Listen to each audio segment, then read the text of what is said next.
through it, your child can be embarrassed and humiliated just in front of you. That's why tip number 5 is to use natural consequences. And sometimes this includes sharing a little quick story time about yourself having a similar experience. None of us are perfect, and our children need to know that.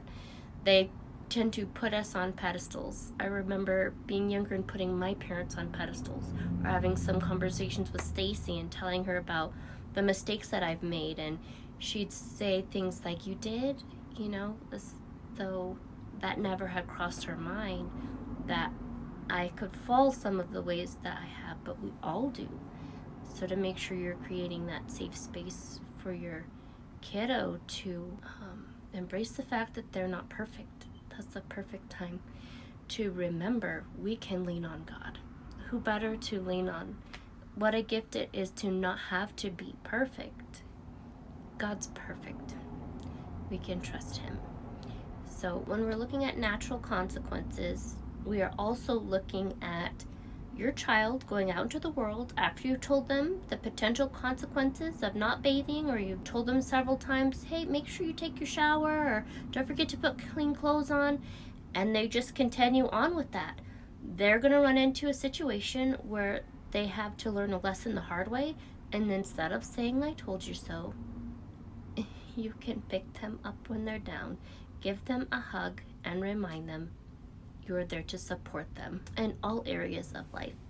That's hygiene included. If they have any questions, if they need you to go to the store with them and get them some feminine products or body wash or a new toothbrush, all the things, that you're there as a friend and not a judge.